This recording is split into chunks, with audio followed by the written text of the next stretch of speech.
The myth of megapixels. How much do megapixels influence image quality? Presented by Anne Guinea. Every year, many new models of cameras come onto the market, each advertising more megapixels than its predecessor. From this line of advertising, the average consumer would assume that the most important factor determining photo quality is megapixel count. I decided to research this topic because I wondered if the extra megapixels were really necessary, and I also wondered why a new camera would include the option of taking pictures with less than maximal megapixel count. These images are taken from Martin Microscope's website, a vendor for microscope cameras. You can see a high-power image of a polymorphonuclear neutrophil, or white blood cell. One important characteristic of this cell type is the granules present in the cytoplasm of the cell. These granules contain biochemicals important in defense against viruses and bacteria. As you can see, the granules are easier to see on this image. However, this image, taken at a much higher megapixel count with a more expensive camera, did not give us good image quality. The images posted on Martin's website confused me, as I was under the impression that megapixel count was the most important thing for obtaining good images. I decided to design an experiment using my parents' cameras to test out how much megapixel count affects image quality. My dad has a fancy 10 megapixel digital SLR camera that is huge, bulky, and very heavy. My mother has a practical 12 megapixel point-and-shoot camera that is small, compact, and lightweight. I borrowed these cameras to answer the following question: does high megapixel settings on a camera always correspond to better image quality? I predicted that higher megapixel settings would give higher quality images. However, there has to be some reason people are willing to carry behemoth digital SLR cameras, not to mention the price differential. SLR cameras are much more expensive. So I surmised that the better quality camera, with its bigger lens and sensor, would give better pictures. This is just a guess. I wasn't sure I really believed it. Before I actually started my experiment, I had to familiarize myself with common digital photography terminology. Most important are pixels, or units of color. Pixels can be either square or rectangular and can be any size. A megapixel consists of 1 million pixels. Image size in megapixels refers to the number of horizontal pixels multiplied by the number of vertical pixels. A bit is the most basic unit of information in computer programming, on or off, plus or minus. In pictures, bits are composed of either black and white or primary colors. Therefore, number of bits per pixel, BPP, determines the color quality of pixels. The BPP color representation can be mathematically expressed as 2 to the x. For example, there would be 2 primary colors in a 1 BPP image, better known as monochrome. There would be 256 primary colors in an 8 BPP image. True color is 2 to the 24th power, or 16,777,216 primary color components. The more BPP, the closer the image is to the actual color of the subject. Rendering is how an image is portrayed. For example, it can be displayed, rendered, on a computer screen or printed on paper. Definition refers to the precision of fine details and edges in an image, or quality of the image. Noise makes a picture look blurry or grainy. It is the little white specks in an image seen with over or under exposure. In my experiment, I used these 2 cameras. The Canon SD780IS is this point-and-shoot camera. The Canon EOS 40D is this SLR camera.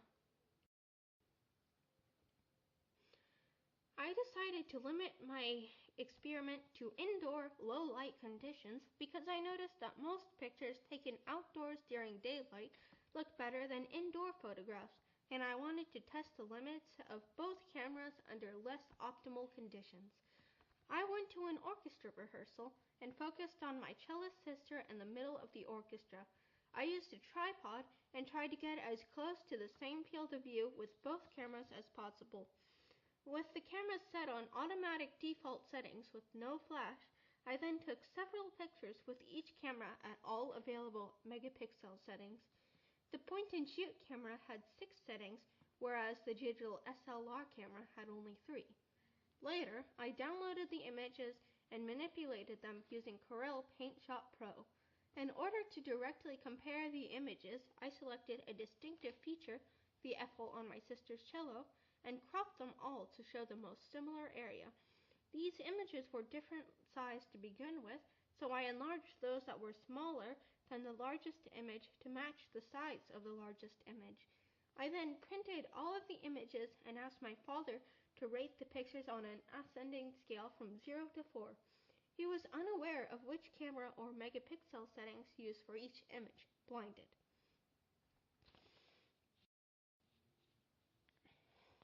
In this experiment, controlled variables included the subject or F-hole on cello, the field of view for all images, lighting, and camera settings other than megapixel.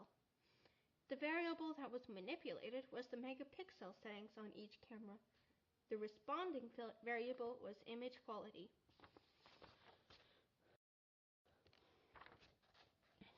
This is the image showing the original field of view, and this area is a magnification of the cropped area or cello F-hole. This series of images are samples of each megapixel value obtained with the point-and-shoot camera. The megapixel count is in ascending order from left to right. The inset images show the original side relative to one another prior to enlargement for the demonstration of this slide. As you can see, the clarity and pixelation is worse in the lowest megapixel image and better in each successive image. In the first image, it is difficult to recognize the F-hole, but the last image is quite clear. These images were taken with the Canon EOS 40D SLR camera. Once again, the images are in ascending order of megapixels from left to right. It is immediately apparent that color is significantly brighter and more vibrant in these images compared to the previous slide.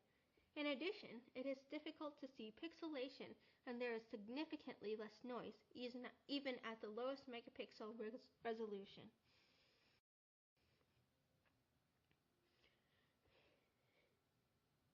The preceding images were examples of those that my father evaluated. I asked him to rank them using the following criteria.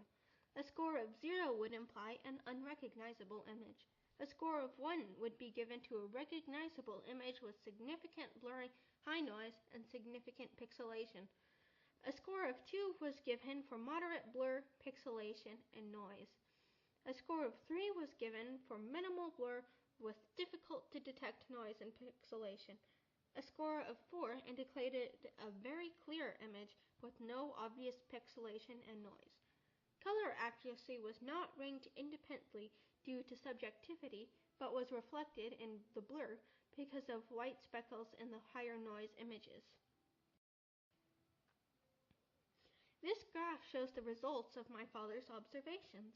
The x-axis reflects increasing megapixels, whereas the y-axis reflects the subjective score for each image.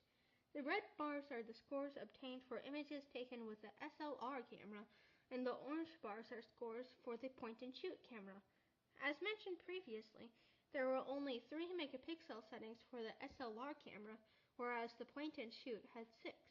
You can see that the SLR camera received higher scores than the point-and-shoot at all megapixel settings.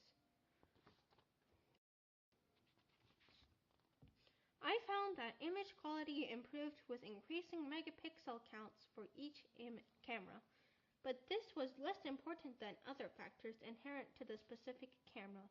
There was no setting on the point-and-shoot camera that would give as clear an image as the lowest setting on the SLR. When considering purchasing a camera, increasing megapixel counts improve image quality. However, megapixel count is less important than other factors inherent to the specific camera, such as quality of the camera's processor, shutter speed, and lens and sensor quality and size. Some factors, such as color accuracy, are not affected at all by megapixel count and are defined by the bits per pixel. And to answer my final question, the main reason for lower megapixel settings appears to be conservation of memory or for easier file sharing via the web.